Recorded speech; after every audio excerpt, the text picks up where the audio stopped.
Cool. Welcome to the show, everyone. Oh, fuck. I need to wake up a little bit. Let's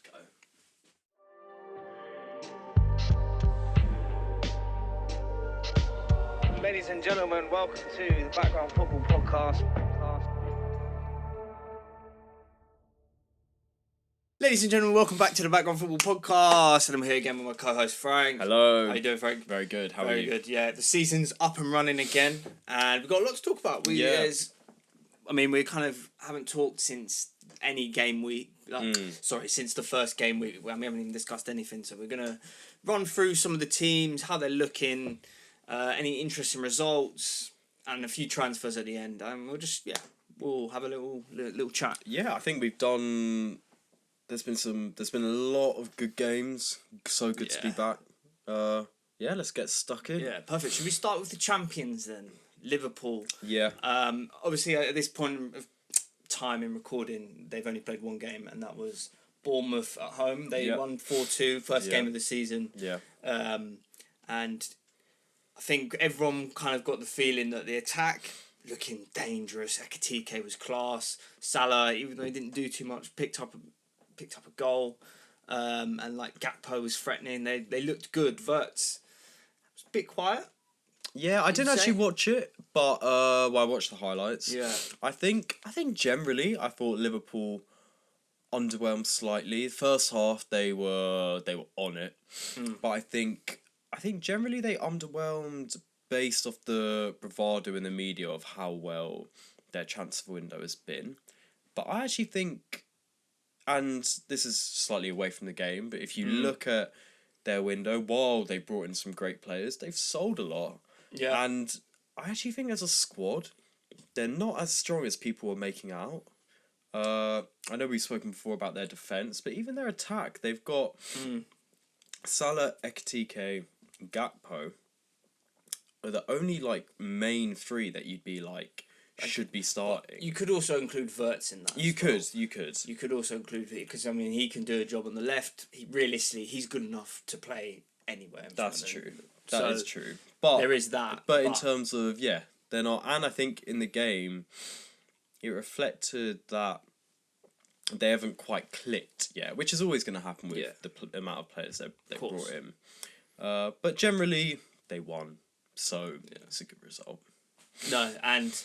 It was mainly defensively with the issue, really. They looked sloppy. Thought Konate was poor. Yeah. Thought their fullbacks got caught out a few times, but that's kind of to be expected, the way they like to bomb forward. And I think they'll do well, eventually. Yeah, I just think they need to adapt a bit. Yeah, the same with Wirtz. Ekitike adapted very well. He looks good. He looks unreal. He just some of the flicks, the link-up play, his finish. The gangliness, he can hold up the ball. He's tidy. He can everything. He's very tidy. So no, I'm really looking forward to tomorrow's game, so we'll maybe discuss that just briefly now. Yeah. It's going to be a fucking war. Newcastle, St James's Park is going to be rocking. They are going to be onto them. It's going to be hostile. Yeah. Hostile. Jesus. This could even be the start of a little Liverpool-Newcastle rivalry. Yeah. Which I like. I like to see new rivalries being born. And, it'd be interesting. Yeah. Very interesting. Will Isak be in the stands? Surely not. Imagine. Nah, he can't. He can't. That's actually dangerous. That'd be bad. I think covering pretty much most of... Yeah, we're going to run through all of the teams fairly briefly just because we've got a lot to get through. We're going to Man City. They had a really impressive start. Looked unreal. First game, they looked really good. Me, they're back. Yeah. Reinders. Oh. He's already looking like a steal. Yeah. I thought the match of the day analysis of that was unreal as well. Yeah. Great game. They looked unreal. Yeah, and Haaland kind of as deadly as ever, you could say. Tapping. He's there in the right place though. You can't knock it. Yeah. His link-up play was great. Link-up play was good, and even moving on to the next game, I even thought there was a couple misplaced passes, but he was trying to do the right thing with the link-up play. It's interesting because it's a very different role to what he's played before, and I Yeah. wonder, is that something they've worked on with De Bruyne leaving and him developing his game a bit more? Yeah. Because inevitably he's a goal machine, Yeah. and he's got that part of his game locked down really. Yeah, and he can only really improve on the other bits. Yeah. You know, And people forget he's still so He's young. young, He's young. How Like old he's is he? got 23? something like 24 maybe now. that. Maybe 24.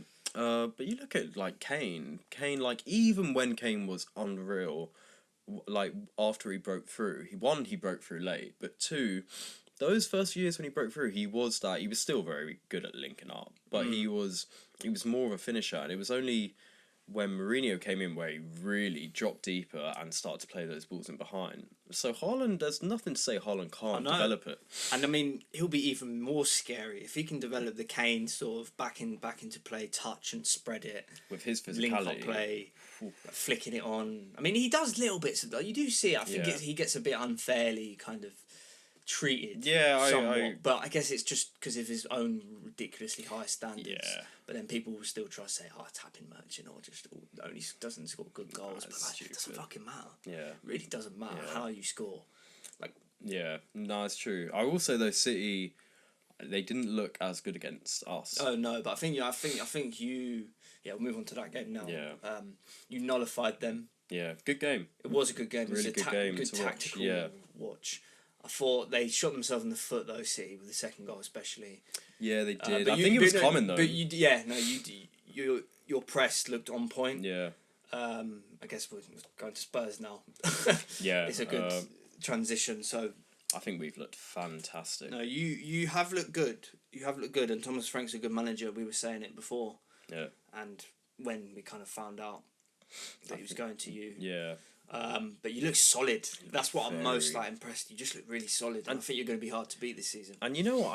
I think I speak for a lot of Spurs fans in the sense that we actually saw the solidity coming, which is so weird to say off the back of last season, finishing 17th, conceding God knows how many goals.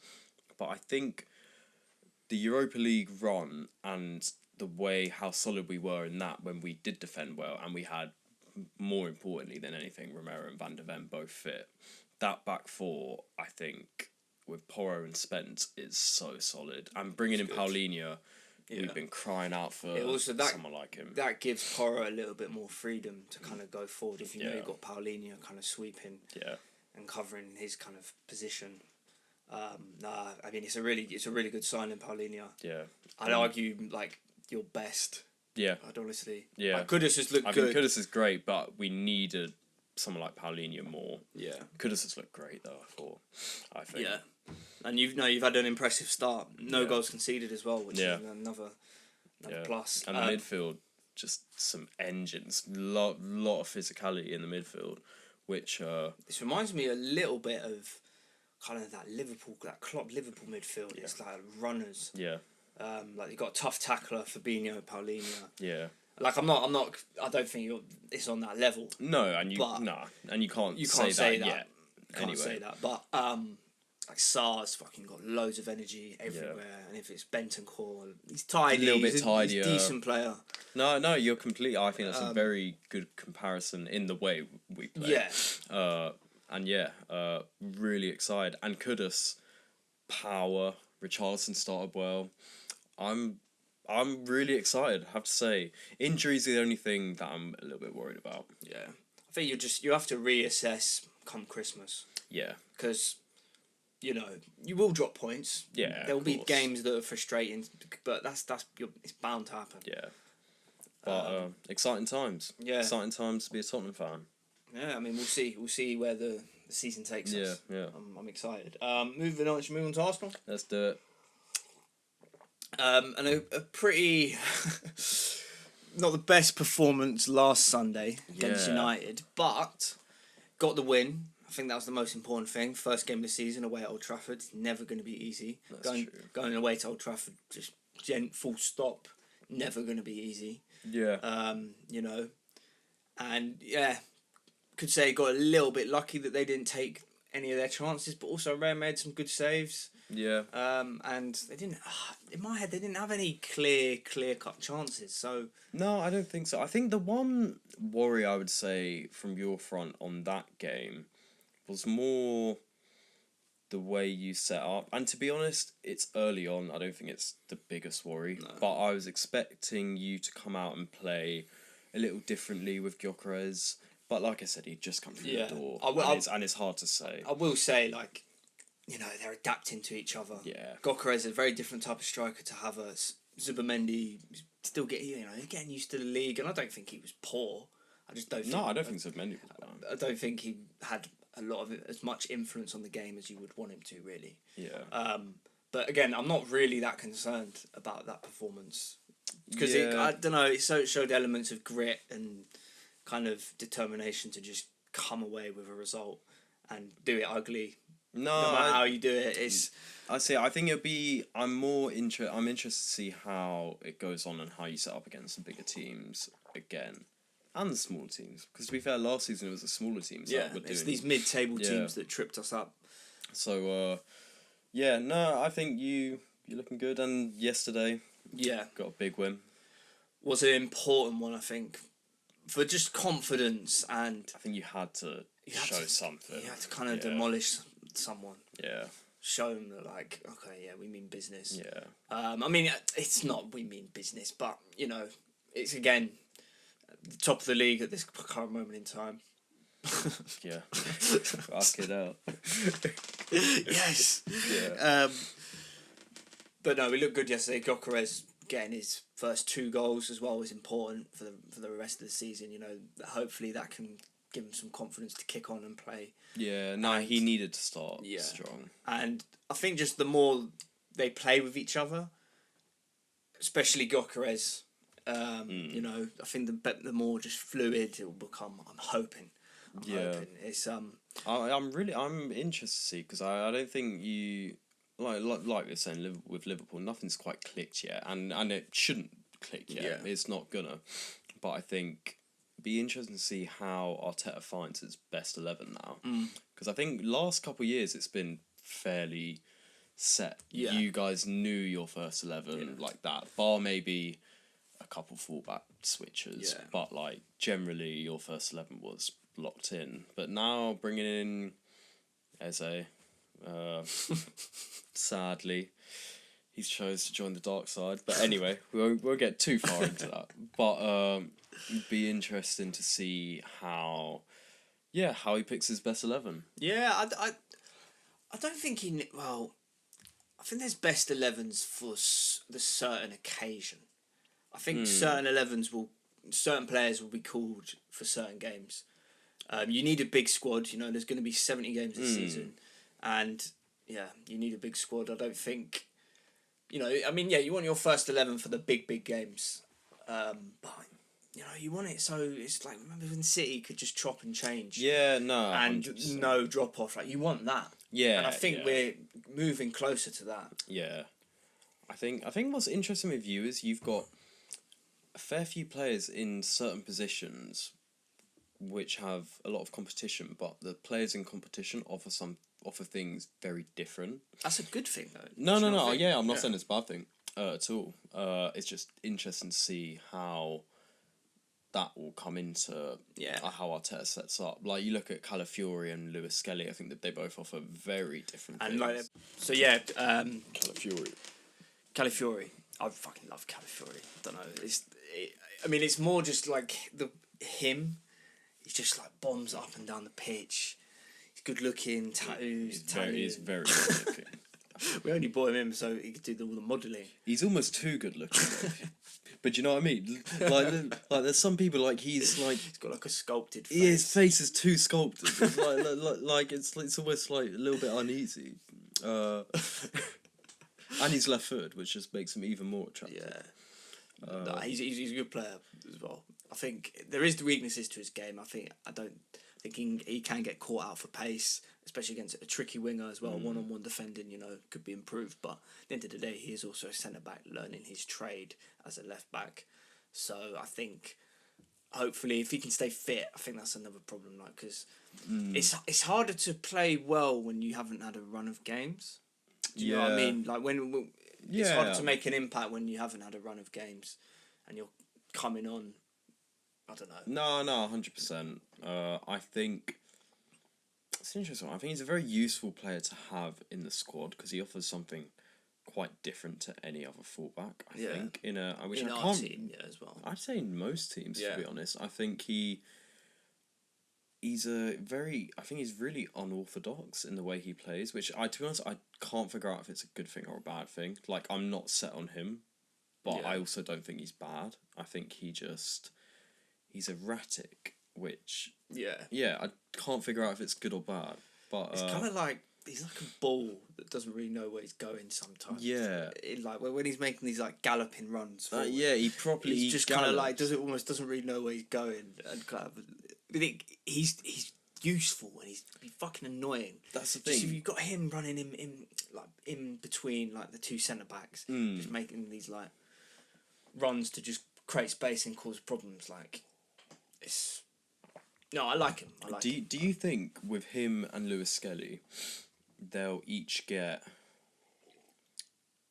be able, like you were saying about it's hard to have a rhythm until you have a good run of games. Do you think each of them will get that big run of games, or do you think Arteta will chop and change based off your opponents because they offer both things very differently? Yeah, I generally think it will be more chop and change unless one of the two, and that, I mean, I guess this goes for every single position, is demanding that you can't drop me. Like, of course, through their performances. I mean, they're just playing at such a high level that Arteta can't drop them. Yeah, and if they want to play, which professional footballers want to play, they want to play every single game. But would you rather that chop and change based on the opponent, or would you rather they solidify themselves? I guess it depends. I don't know. I mean, is it? It's a tough one. I don't really have an answer either. I don't really know.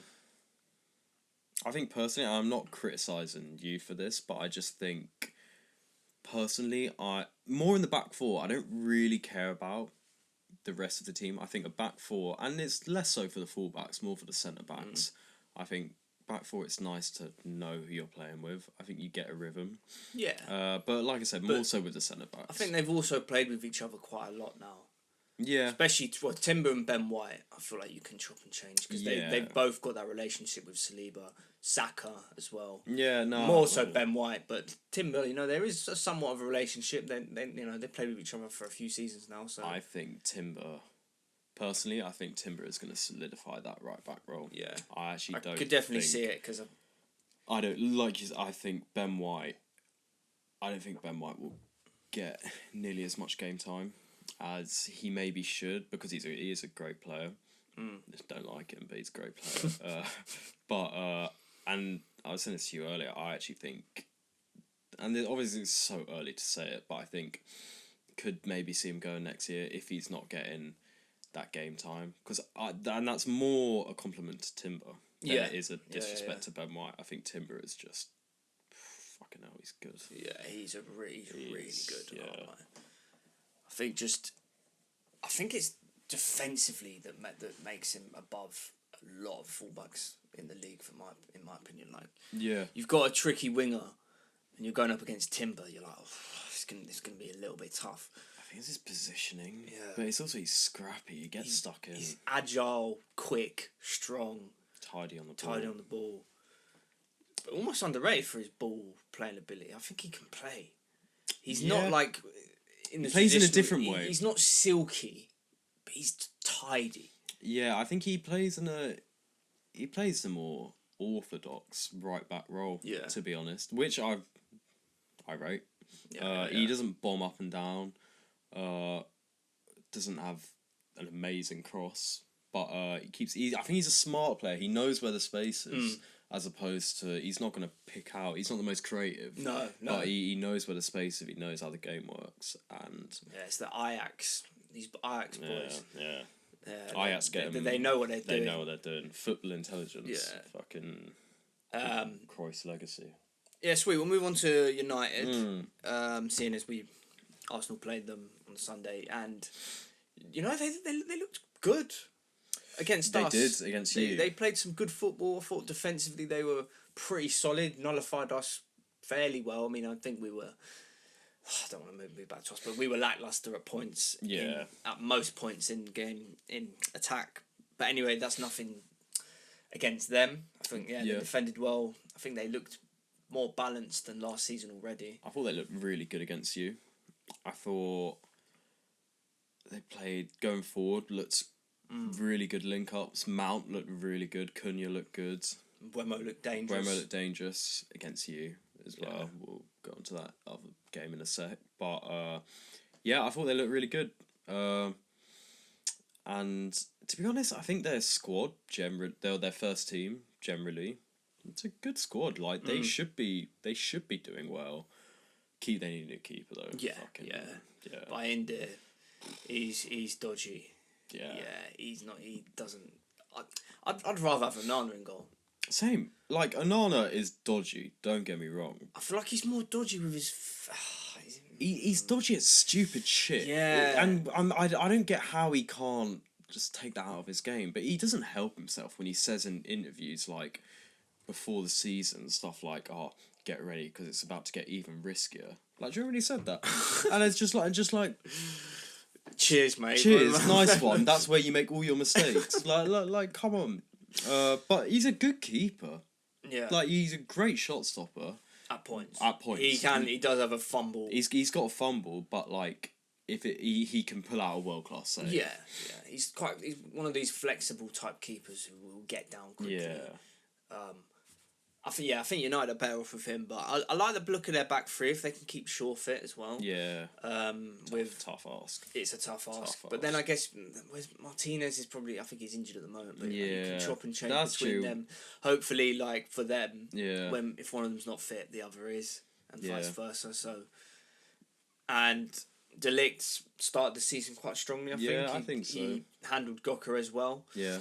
Lenny Yoro, I like. I think he's a good player. I think he'll develop into a good player. He's a good footballer. And to be fair, Lenny Yoro, De Ligt and Martinez as back three is... it's pretty good. I think all of them complement each other well. They all offer something quite different. Yeah. And they can all... they've got enough pace with Yoro and Martinez or Shaw that they can kind of cover. I mean, De Ligt is not the most... He's not the quickest. He's not the most agile. But he's more the scrapper. He's the bulldozer. Yeah. He's a big guy. I didn't realise until he came to the room. He's actually a big guy. Unit. So he can handle himself. And the midfield dynamic's interesting. Because at the moment, they've started the first two games with Casemiro and Fernandes. Yeah. Fernandes obviously in that deep-lying playmaker role, which I think, again, I was saying this to you earlier. Yeah. I think he can do that. I don't think it's the worst role for him either. Yeah. He's very good at picking up the ball and finding these long through balls or lofted balls. Yeah, and Casemiro's good enough and experienced enough to kind of take care of the dirty business. Yeah. In the midfield. And as long as he's not exposed to too much space. Yeah. But everyone needs to track back and help out in midfield because you don't want Casemiro having to cover loads of ground. No. Because his legs... He just can't do that anymore. And today, we'll move on to the game today. I mean, not him, just United generally. I mean, it's a fucking boring game. It was a boring game. Jesus Christ. The Fulham United game just...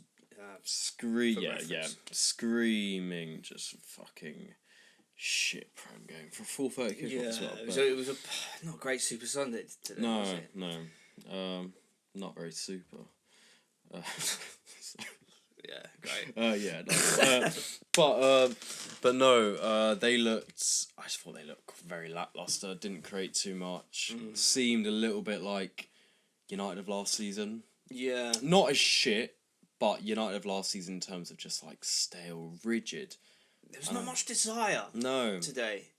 Didn't think. I wanted them to kind of someone to take the game by the scruff of the neck and try and just try and do something. Yeah. So, I mean, that goes for both teams, to be fair. Yeah. So I didn't think Fulham looked great either. Nah, really poor. But just someone, it just was bursting, like crying out for just someone to just take the ball, dribble past a few players and bang it in the top corner. But I mean, not necessarily that, but you know what I mean. No, I agree with you. There was definitely a lack of desire and just rigid. There was like this to be fair is a criticism of Amorim. I think in the game today I don't think there was one thing he did where he was actually thinking like, all right, I'm gonna make a tactical change to try and change the game a bit. It needed something else. It's like we're saying, and I don't think he did that, and I don't think he will do that. I think he's quite rigid in his ways. He's quite pragmatic. I've noticed that because I don't even know if pragmatic's the right word. No, just for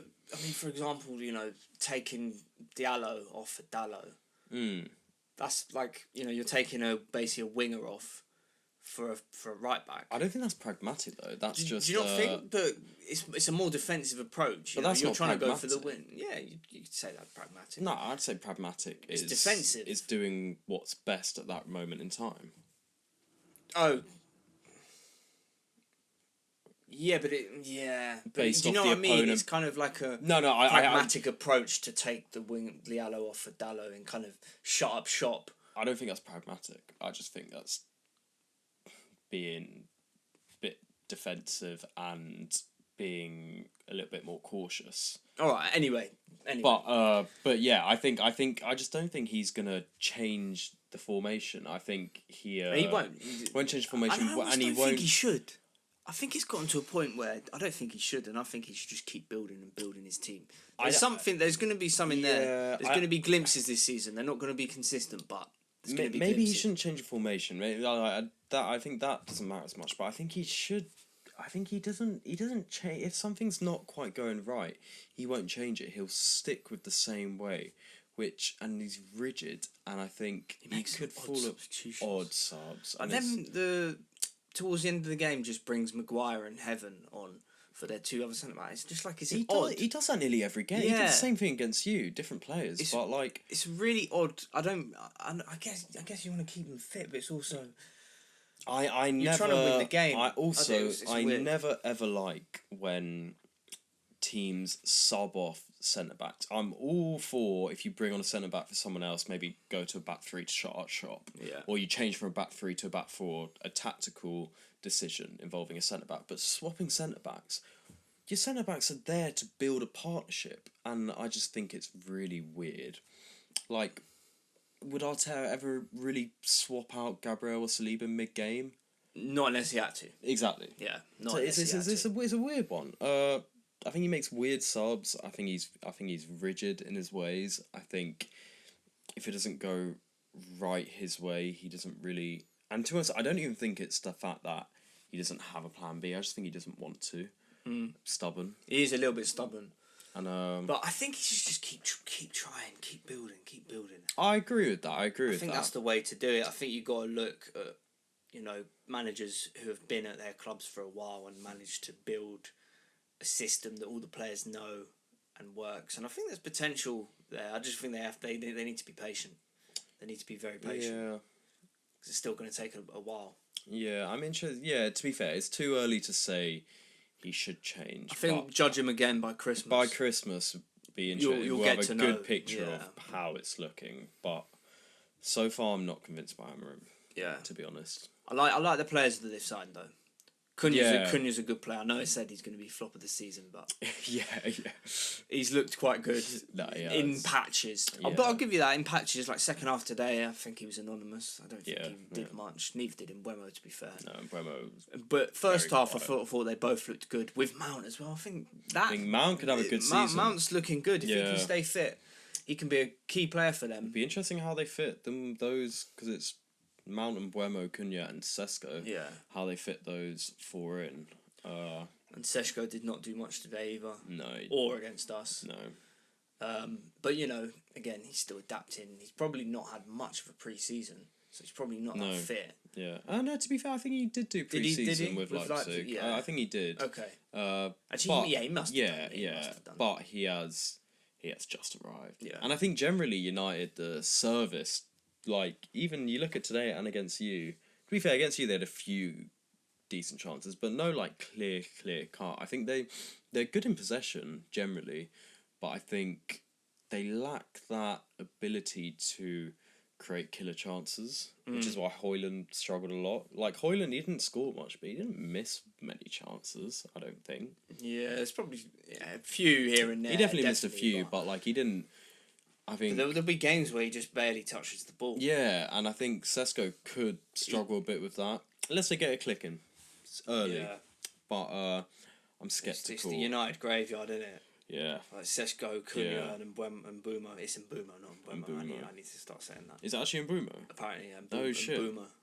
Oh, fuck. I've been saying Mbeumo for like the whole time. I've been saying Mbeumo. Yeah, fuck. Mbeumo. I thought it was the other way around. I thought people were getting it wrong when they were saying Mbeumo. Yeah, okay. Yeah, anyway, No, but I'm wrong, but... No, sorry, I lost my train of thought. That front three is on paper. I like the look of it. It's tasty on paper. Very. Because Seshko's athletic attributes. I mean, he's 6'5", quick. He's got fucking jump. Like he's very good in the air. Like there's something there. Definitely, there's a player in there. I just kind of hope for his sake. I don't really want him to do well because it's United. Yeah. But for his sake, I hope he can get an early goal. In the first 5 games to settle him down. Yeah, and I think generally in the whole squad there's a lot of potential. I just think they look rigid in the way they play, personally. Yeah. Yeah. Anyway, let's move on. We'll talk about Chelsea. And I mean, I didn't actually see much of it. I just saw some highlights of the 0-0 Crystal Palace draw. Yes. I don't know too much about how that game went, to be honest. So maybe we just... I mean, it's disappointing on Chelsea's behalf. You feel like they should be winning that, especially with the team they've got and the squad they've got. They should be winning that, but especially scoring. Yeah, I think you can criticise Chelsea's defence, but going forward, their midfield and attack is stacked. Yeah, and unreal. Yeah, and they looked good. I didn't actually watch it again, but yeah, good against West Ham. Yeah, João Pedro getting his first goal in the Prem for Chelsea. Esteval apparently was he looks like one to watch. And from what I've heard, like Chelsea fans talking about him, like in like bit in pre-season and stuff, like apparently like he's a player. I think he could be good for them. I think going forward they're going to be unreal, and you saw against West Ham. Like I think they'll make a lot of chances. Like really, it'll be really dangerous. All good. Yeah, sorry. Yeah, I think they'll be really dangerous going forward. Yeah, I mean their midfield. I think we were saying it last week. Their midfield and attack is like really, really good. Yeah. Just their defence, there is the question marks with the centre backs, and I don't think they're bad. I don't think any of them are bad. I just still think like go and get Gahey. I'm really surprised. If they can, go and get fucking Donnarumma. Yeah. It looks like he's going to City now. Yeah. But go and get Donnarumma. Yeah. You stick Donnarumma in that, he'd be perfect. Yeah. Maybe not for playing out from the back, but I think even without it, he's fucking Donnarumma. Yeah. He's one of the best keepers in the world. Do you know what I mean? You want Donnarumma in your goal. Yeah. You feel safe when he's in goal because it's and it gives confidence to the rest of the whole team, and he's just a presence, a real presence. Experienced, young. He's only 26. Yeah. Like you could have him for the next 10 years if you wanted. Won the Euros, won the Champions League, played key roles in both. Yeah. A top keeper. But looks like he's going to City. Yeah. I want to talk about that just briefly. Yeah. It's a weird one though because he's not. Do you reckon Pep's going to ask him to play like? Because he's not Edison. He's not. And to be honest, I'm surprised fucking City are dropping Edison for Trafford. Yeah. Trafford, like, weird fucking signing. I don't think he's that great. Yeah. Like, was he ever that great? A good prospect, but No. It's just, the thing for me, he just doesn't look big enough. And he doesn't have that presence yet in his box. I feel like there's not much commanding. I think generally he doesn't offer a ridiculous amount of anything, to be honest. Maybe that's a little harsh. That might be a little bit harsh. But It's think such he's a weird one. solid keeper. But to come in over Ederson, like, don't yeah, get me but wrong. I think Ederson's leaving. That's why though. Is he? Yeah. Apparently he's going to go to Galatasaray. Okay, maybe. I think that's probably that's realistically the reason why he started the first two But games, I wonder who's driving that move. If Ederson's driving it, fair play. But if Pep and the club are like, all right, it's time to move on, I think that's a bad move, because Ederson, don't get me wrong, he's getting on, but he's still ridiculously good. With his feet, he's the best in the world. Yeah. I don't think anyone can deny that. And shot stopper, he's a good shot stopper. Yeah. I mean, the last couple of years, he's definitely dropped a little bit. Yeah. I think that's fair to say as well. 100%, but the whole City team has. Yeah. And, no, I don't know, I think Trafford signing is a weird one. But if they get Donnarumma, that's a good signing. That's an unreal signing. Sweet. We'll move on to some of the promoted teams. They've all picked up 3 points in the first two games, Quite which surprising. is pretty good. Yeah. Sunderland beating West Ham, but West Ham are fucking shit. We'll move on to West Ham in a second. But Sunderland beating West Ham convincingly. yeah. Leeds not scraping, maybe that's a bit harsh, but scrapping a 1-0 win. I think that's probably a better way to describe it, against Everton. But that's what you got to do in the Prem. I think that's maybe shows something. Yeah, they've got that kind of doggedness, but I don't know. Maybe I mean, those are the games that, if you're a promoted side, those are the games got to get points. You need to get points in, and it'd be interesting. I mean, each of their goals is just stay up. Yeah, there can't be any of this shit about we want to play the right way and do that shit. It's just stay up and be the most pragmatic you can be, and just pick up points when and where you can. Yeah. And just sit back, fucking park the bus when you go away. Yeah. To the big clubs. Yeah. Don't try any of this Southampton nonsense. No, fucking. Because you're gonna get punished. Exactly. The centre backs that you have realistically do not have the capacity to be playing around a really well drilled press. Yeah. Consistently for 90 minutes. Exactly. Don't get me wrong. You can get a few ones right.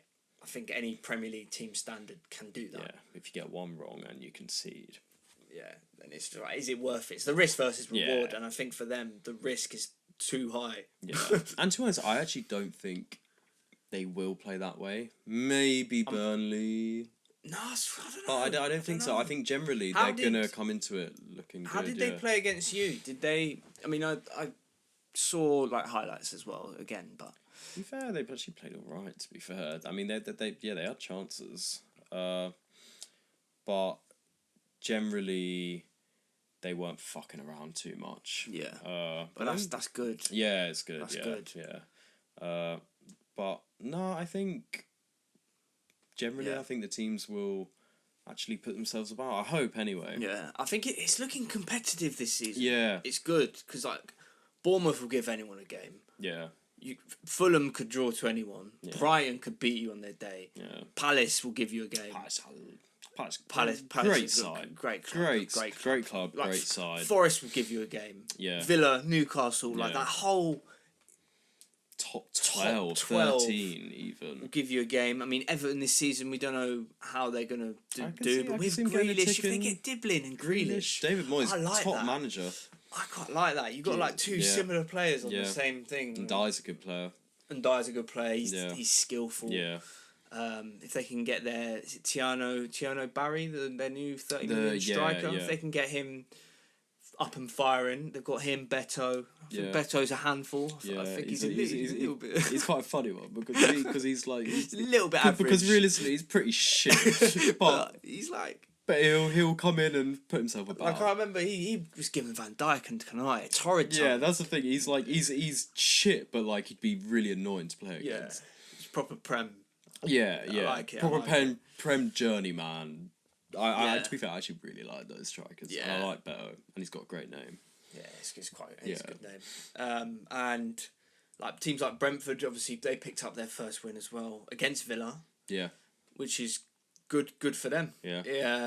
Well, obviously it's fucking good for them, but you know what I mean. It's with the fact that there's a lot of noise around them saying they're going to get relegated. They've lost their manager. They've lost their best player. but they've still got some really good players. I think they'll be alright. Players like Damsgaard. Yeah. Their back line. Backline's more or less untouched. Yeah, they brought in Kelleher in goal. Great signing. Henderson. Yeah. As well, like for that experience. Backroom, even like in the dressing room. And what's his name? Ouattara. They signed Ouattara signing from Bournemouth, £40 million. Yeah. Really good signing. I really like Ouattara. I've always liked him. I've always great player. Ever since he fucking scored against us, I was like, Jesus Christ, fucking handful. He's a nuisance. Yeah. He kind of just will be on the blind side of a defender and kind of just nip him behind. And he's quick. He's skillful. I think he'll be good for them. Yeah. If they can get Igor Thiago? No, is it? No. You know the new striker. They've got a Brazilian striker who was injured for the whole of last season. Who's back. Is it? Oh shit. I think they signed him from Brazil. Don't quote me on that, but maybe 15 million or so. Okay. Last season, so they'll be looking to integrate him into the team. Yeah. I'm sure he's got something to offer. Still got Wissa currently, but it looks like he's trying to force a move. Yeah. And they'll probably go and buy someone as well. Someone else. Yeah. I think they'll be alright. I think the teams to worry about who are not looking as good, I'd say West Ham, Wolves. Yeah, West Ham and Wolves, I think they're big two. They're the ones looking West in Ham. trouble. West Ham, Poor. Potter's he's not gonna last long. You're right, first to get sacked. He's not gonna last long. Hell. They look really poor. I feel like just the mood around the club is really low as well. Really toxic. It's brewing into a storm, I think. Yeah. No, I agree. Losing 5-1 to Chelsea as well. After going 1-0 up. And some of the goals they conceded so poor. Defending is so poor. Terrible, like really. And they just get run all over the shot. They've got no legs anymore in midfield. Like, you're starting a midfield of Souček and Ward-Prowse. Yeah. It's just like there's not much leg. I mean, Souček gets up and down, but even him, he's getting on. He's getting on. Ward-Prowse is. I think Ward-Prowse is shit. If I'm being honest, he was a bit of a. He can take a good free kick. He really got overrated, and he had a brief spell when he was decent. But Jesus Christ, I think he's the most average player. He's a relegation battle prem. He's a relegation battle prem side level. Yeah, like he's a bottom half. Yeah. Bottom of the bottom. I think that's a little bit harsh. It's a little bit harsh. I don't even think so. I really don't rate him. Yeah, fair enough. Anyone else who could talk? Villa. I think Villa could be in a bit of trouble. Not trouble, obviously, but they'll be fine. But I think I don't know. I think they could have a little bit of a lackluster season. I think the feeling around the club. You see, McGinn came out and said something against the PSR. And it's just. I think a lot of them are just a little bit pissed off because they can't do any business. Yeah, but I saw apparently have you seen their wage bill is it's the percentage of their income that's wages is crazy. Yeah, and it's like, what do you fucking expect? They just put some players on some mad wages. Yeah, they must have done. And don't get me wrong, they've done so well to get where they are, but I think they might have slightly overstepped the mark, and I could see them having a bit of a dip this season. Yeah, be interesting. And I mean, they haven't started well. Like you said, lost to Brentford. They drew to who did they play last week? Newcastle. Yeah, drew. Yeah. To be fair, it's not a bad result. Yeah, but you're kind of at home. First game of the season, you'd want them to at least score a few goals. And to be fair, Newcastle's the team who you'd be looking. Who Villa are sort of those teams breaking into the top 6. They're sort of you want to make a statement. Those two are the ones scrapping. Yeah, and first game of the season. But I mean, maybe that's harsh, and they'll probably get ticking. Unai Emery's such a good manager. He is great. He'll find a way to. But I do kind of agree. I think they'll be battling for kind of the 8th. Position. I don't think they'll battle for the Champions League spots again. No, but they'll battle for Europe, but not for Champions League. I think they could win the Europa League though. I could see that. Yeah, I could definitely see that. I could see it, but it's just so early. Yeah, of course. But that's just like a of course a conjecture. It's more Unai Emery, realistically. Yeah. So Villa, I could see maybe not doing quite as well. Yeah. The state of Newcastle as well. We'll go briefly into that. I mean, Isak has just fucked a lot of shit up. Jesus, I don't think I've seen a transfer saga quite as heavy as this one, in terms of on the players' side. Trent.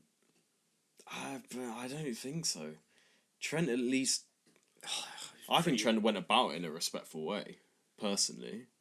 But the fans didn't see it like that. No, but in terms of like Isak has fucking gone out of his way to be refusing to train. Yeah, and going and train on his own. Refusing to train is ridiculous. Because you're getting paid however much. It's probably 100+ grand a week, if not more. Yeah. Go do what you're being paid to do. Yeah. And just don't be disrespectful. Yeah, the fans have given you so much. The club's given you so much, and it's also just like you signed the fucking contract. I understand that you want to go to Liverpool. They're one of the biggest clubs in the world. Yeah. You're gonna fight for titles and Champions Leagues. I 100% get that. Yeah.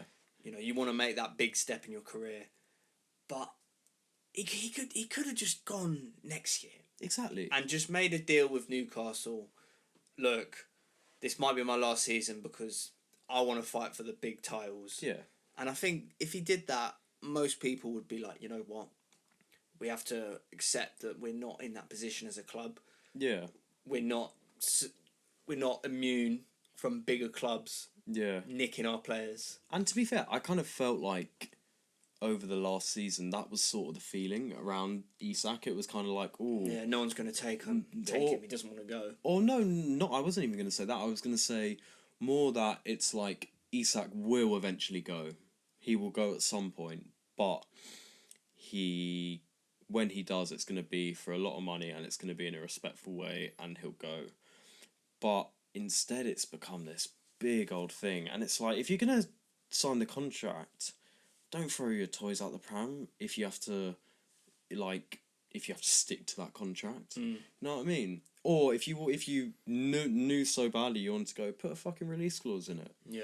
That release clause could have been 120 mil. Newcastle were happy with that. Even 130, and then they pay it and you go smooth as. But if you don't put a release clause in, it's your own fault. Yeah. That game tomorrow is going to be great. I'm really looking forward to it. That's going to be great. Yeah. I've been seeing Liverpool fans online saying, "Oh, don't play Verts. Really? Don't want him to get injured. Don't play Salah because they're going to clam the shit out of them." Joe Linton is oh. going in. Oh, I'm actually so excited. But then, Liverpool have got a physical team as well, so they can kind of handle it. Yeah. Then you take a step back, you look at them: Van Dijk, Konate, Gravenberch, McAllister's, Sobbers. They're all physical, and they can probably match. Newcastle are probably one of the most physical sides. I think Newcastle will edge the physicality, but not I don't think by much. Yeah. And I think in more it'll just make for a great game. Yeah, it'll make a very great game, 100%. It's gonna be a 0-0 draw now, isn't it? Yeah, gonna be like fucking United Fulham. Anchor football. Yeah. Maybe not last, but we'll move on to some of the transfers that have happened. In the week. We're gonna discuss it in a respectful manner. It's gonna be hard. I have to bite my tongue.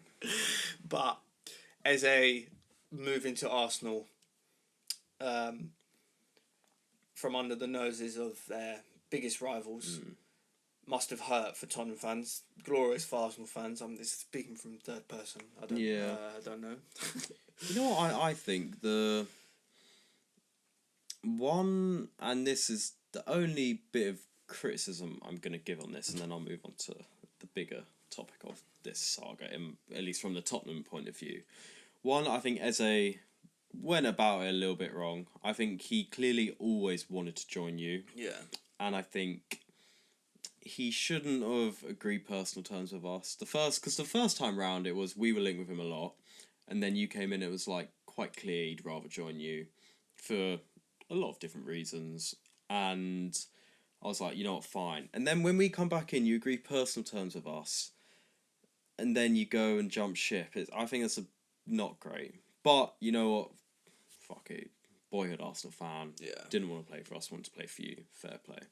More, I think Levy, and I think a lot of the Spurs fans are fucking angry at Daniel Levy. That's what I was going to say. I think this is more a look on Levy and the board and whoever's making the decisions, or who's trying to persuade Eze to come. Yeah. And I mean, I was pretty convinced that he was going to you. It was all but done. It seemed done. And yeah, I kind of agree, if you agree personal terms, but we don't really know what's happened behind the scenes as well. I think that you should say that, because who knows what's happened, really. Yeah, I think it's more It might have been like I would accept, like, this is my demands, and maybe like Tottenham were like, yeah, we'll match it. Or something like that, and then I don't know. We don't know. No, you don't know. I think it's more Levy. Why did the deal take so long? And I think it's more combined that with Gibbs White. I know Gibbs White was a different thing, and we approached wrong. But like, oh, come on, you're a fucking. We claim to be, or Daniel Levy claims to be, this big businessman, great, most brilliant at running the club, and you're going for Gibbs White first, and you get something, a fucking. Technicality wrong in the way you approached the deal, and because of that we don't get him.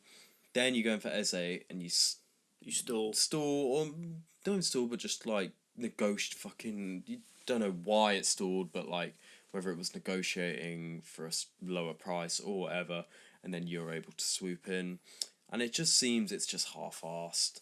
And from a business point of view, not even good, because we're probably going to go and overpay for Savinho now, just to try and appease the fans, or we'll go out and get a younger, maybe spend 30 mil on a younger player who's less proven, who could turn out to be great, but often in the past when that's happened, I've listed off probably 30 names in other podcasts about of the players that we've done that and it hasn't worked out, and. I don't know, I think we'll end up losing more money, having to replace them, or paying more for players who aren't worth as much. And I think that's the feeling at the club, that Daniel Levy has just kind of fucked it again. And Tottenham fans are angry. And it's a shame, because it's like, we've finally got to a point where we've actually got a really good base to build on. For the first time since Poch, I would say. And it's just a shame. We always seem to fall short in building on what's really good, and seems to be the same thing again. It's interesting. It is interesting to hear that point of view.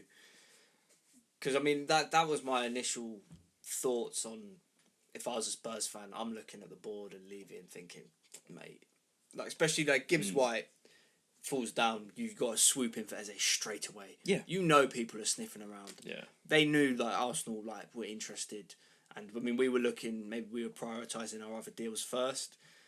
Makes sense to an extent, maybe not Madueke, but anyway, that's beside the point, doesn't it? Yeah. Doesn't really matter that much. And Eze for us, I think it's a very good signing. I think he's a very good player. Yeah, I think it'd be great for you. I think we were speaking about him like couple of weeks ago. He just makes stuff happen. He's fun and he's skillful. Yeah. And he's a likeable person. You might not maybe like him now. That's the thing. I loved him. I fucking loved him before. Like, I really he was one of my favourite players outside of Tottenham. But you could still have a little soft spot. I can't. He's done. The trust is done. The trust. Ebereche. Man, look what you're doing to me. Yeah, but I think it gives us a lot of options and different lineups, different attacks, variations, and he's just a very good player. I mean, we can speak about it more, but I think we've kind of spoken. Yeah, I don't think there's much more. It's a very good signing. I was over the moon with it. Yeah, and taking it from little boying their rival. Yeah, I don't even the fact that you took him from us, actually doesn't even bother me. It's quite that funny much. though. It is. Yeah. If you did that, if I'd be taking the piss. Yeah. Like, I think you got to see it from our I would be like, taking the piss. hilarious. But generally, from my view, I actually don't really care as much about that. I more care that we just didn't fucking get him. Yeah. That's more what I care about. Do you think that's final piece in the puzzle? For you? Yeah. I don't know. Depends if you click or not. Yeah. Yeah. I mean, fair enough. I feel like that could be said for everything. Yeah, exactly. So it's a bit on the fence. That no, it is. You're right, but it is true. But now sorry, go on. No, I think you've got a very well balanced midfield and attack now. In terms of you've got, I think Eze personally, I would play him off the left when the rest of your team's fit. Stop moving the tape. Sorry. Sorry, I didn't mean to snap. No, that's alright.